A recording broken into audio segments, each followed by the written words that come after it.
اعوذ باللہ من الشیطان الرجیم بسم اللہ الرحمن الرحیم وَإِذْ اور جب اخذا لیا یا نکالا ربو کا آپ کے رب نے وَإِذْ اخذ ربو کا اور جب آپ کے رب نے نکالا من سے بنی آدم کو یعنی اولاد آدم کو من ظہورہم من سے ظہورہم ظہوری پشتیں ہم ان کی پشتوں سے اولاد آدم کی پشتوں سے نکالا آپ کے رب نے ذریاتہم ذریات نسل ہم ان کی نسل کو نکالا جب آپ کے رب نے اولاد آدم کی پشتوں سے ان کی نسل کو نکالا وَأَشْهَدَهُمْ وَأَشْهَدَ اور گواہ بنایا ہم انہیں عَلَىٰ اوپر انفسہم جانوں کے ان کی وَأَشْهَدَهُمْ عَلَىٰ انفسہم اور ان کو ان کی جانوں پر گواہ بنایا الستو کیا لستو میں نہیں ہوں بربکم بربی رب کم تمہارا الستو یہ واحد متکلم ہے نفی کا صیغہ الستو کیا میں نہیں ہوں بربکم تمہارا رب الستو بربکم کیا میں تمہارا رب نہیں ہوں قالو وہ بولے بلا کیوں نہیں وہ بولے کیوں نہیں تو ہی ہمارا رب ہے شہیدنا ہم گواہی دیتے ہیں ان تقولو یہ کہ تم نہ کہو یوم القیامتی یوم دن القیامتی قیامت کے یوم القیامتی قیامت کے دن تو یہ عہد اس لیے لیا گیا تاکہ تم قیامت کے دن یہ نہ کہو کہ انا بے شک ہم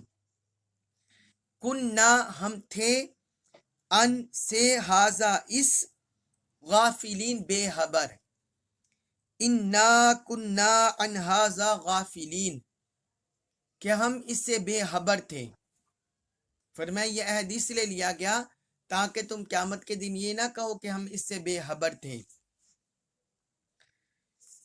اس آیت مبارکہ میں اللہ رب العزت نے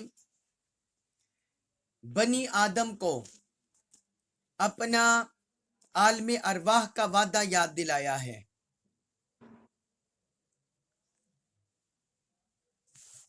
آپ دیکھیں پیچھے ہم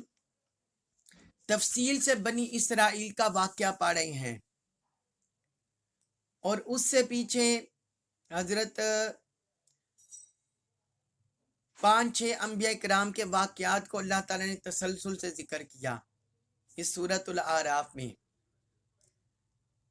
اور ان سے پیچھے پھر شروع اس سورت میں حضرت آدم علیہ السلام کی تخلیق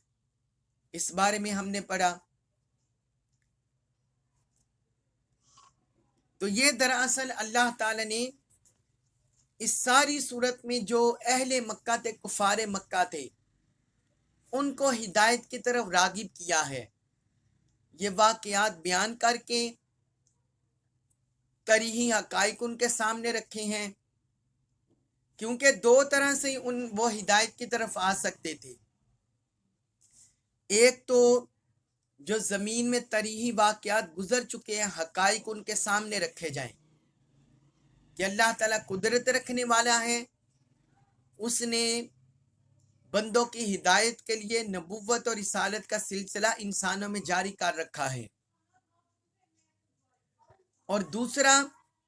اللہ تعالیٰ نے عقلی اور فکری دلائل سے نظری عقلی دلائل سے بھی انہیں ہدایت کی طرف راغب کرنے کے لیے قرآن میں اپنی آیات اتاری تو دونوں طرح سے انہیں راہ راست دکھائی تو پچھلی آیات میں ہم پڑھے ہیں کہ بنی اسرائیل کا واقعہ تفصیل سے ذکر ہوا اب یہاں اللہ تعالیٰ نے اس آیت مبارکہ میں حضرت آدم علیہ السلام کے دور کا ذکر کیا ہے، اور جو عالم ارواح میں ساری اولاد آدم سے وعدہ لیا گیا تھا اس کا ذکر ہو رہا ہے۔ تو اس میں بنی اسرائیل کو بھی خطاب ہے، یہودیوں سے بھی خطاب ہے، جو قرآن سے منہ پھیرے رہے اور حضور صلی اللہ علیہ وسلم کی رسالت سے منہ پھیرے رہے، ان کو بھی ہدایت کے لیے خطاب ہے، اور باقی جتنی اقوام بھی دنیا میں پائی جاتی ہیں، چاہے وہ مشرک ہیں، کافر ہیں یا مسلمان ہیں، ان سب کو بھی خطاب ہے، اور ان سب کو وہ وعدہ الست وہ یاد کرایا جا رہا ہے۔ فرمایا وَإِذْ أَخَذَ رَبُّكَ مِن بَنِي آدَمَ، اذ جب لایا جاتا ہے تو یہ دراصل ایک واقعہ کی یاد دہانی کے لیے لایا جاتا ہے، جو واقعہ گزر چکا ہو اس کی یاد دہانی کے لیے اللہ تعالیٰ لفظ اذ کے ساتھ بیان فرماتے ہیں۔ تو فرمایا وَإِذْ، اور جب، أَخَذَ رَبُّكَ مِن بَنِي آدَمَ، جب آپ کے رب نے اولاد آدم سے وعدہ لیا، من ظہورہم، اولاد آدم کو نکالا، من ظہورہم ان کی پشتوں سے، ذریاتہم ان کی اولاد کو،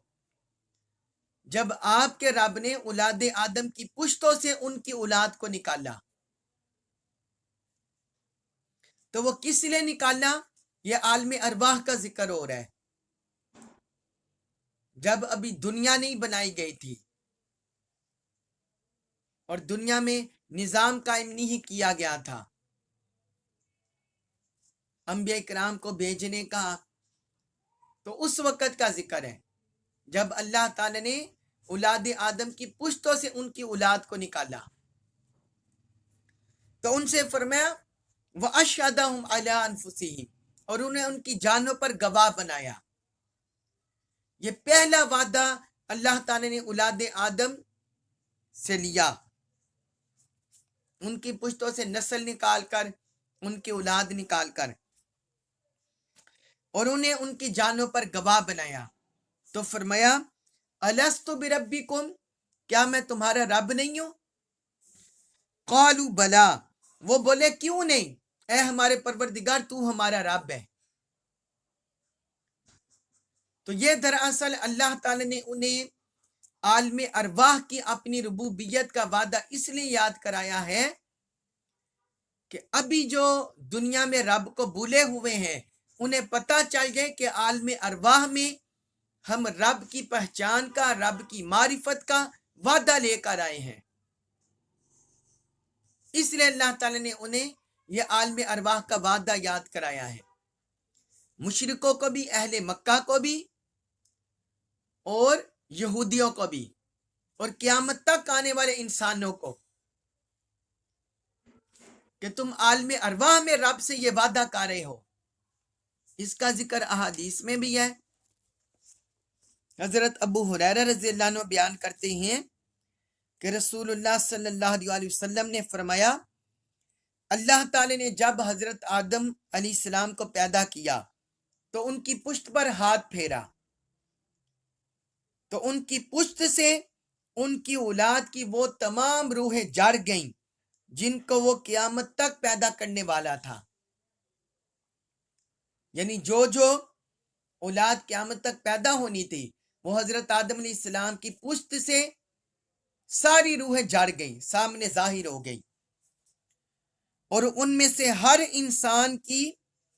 دو آنکھوں کے درمیان نور کی ایک چمک تھی، نور کی چمک تھی۔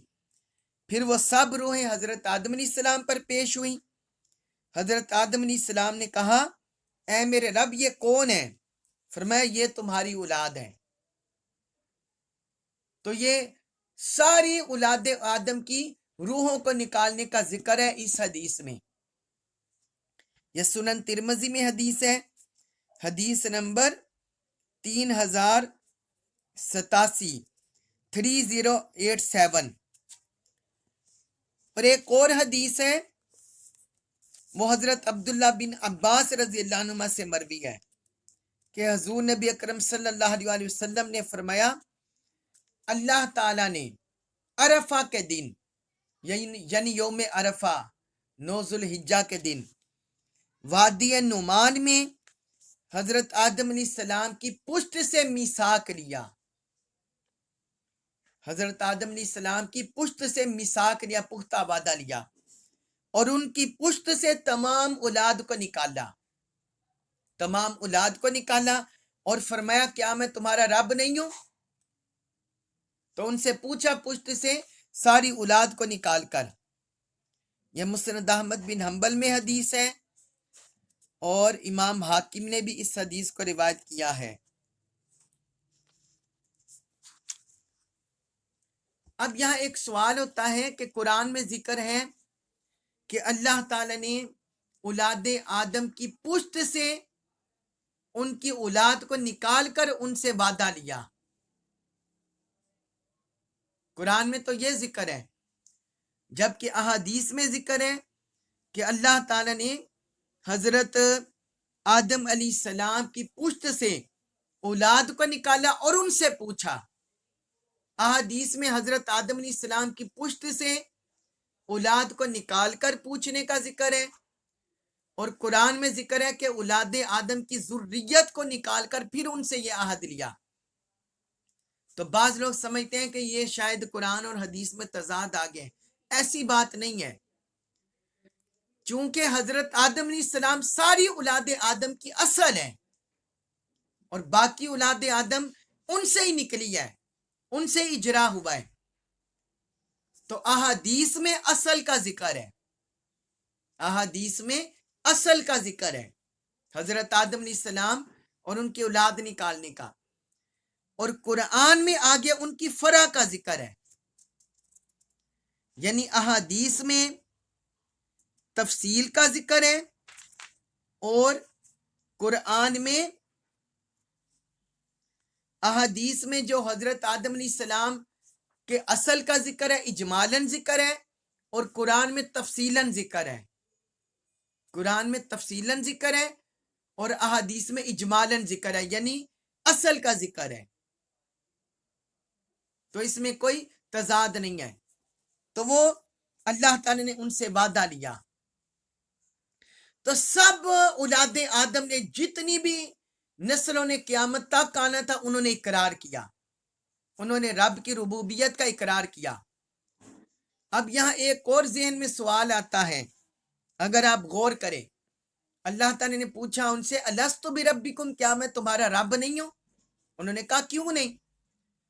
یہاں اللہ تعالی نے اپنی الوہیت کا وعدہ نہیں لیا تھا. الستو باللہ، کیا میں اللہ نہیں ہوں؟ یہ اللہ تعالی نے نہیں فرمایا. یا یہ نہیں فرمایا الستو الہکم، کیا میں تمہارا معبود نہیں ہوں، تمہارا الہ نہیں ہوں. اس طرح کا اللہ تعالی نے وعدہ نہیں لیا، بلکہ اپنی ربوبیت کا وعدہ لیا، اپنے رب ہونے کا وعدہ لیا. اس میں یہ حکمت ہے کہ الوہیت کا تصور، معبود ماننے کا تصور، ساری کائنات میں خالق موجود ہے، معبود موجود ہے، یہ تقریباً ہر مذہب میں یہ تصور موجود ہے.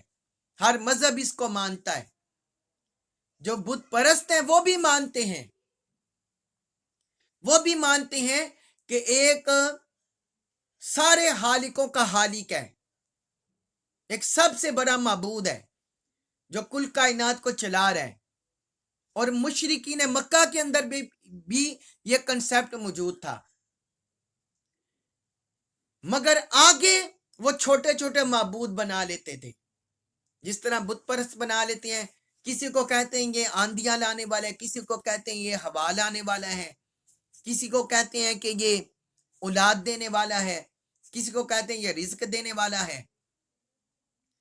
تو ربوبیت کا تصور ان میں خلط ملط تھا، اس میں اشکال اور ابہام تھا، اور اس میں وہ پھنسے ہوئے تھے. اس لیے اللہ تعالی نے عالم ارواح میں اپنی الوہیت کا عہد لینے کے بجائے اپنی ربوبیت کا عہد لیا. فرمایا کیا میں تمہارا رب نہیں ہوں؟ رب اسے بولتے ہیں جو رزق بھی دیتا ہے، انسان کو پالتا بھی ہے،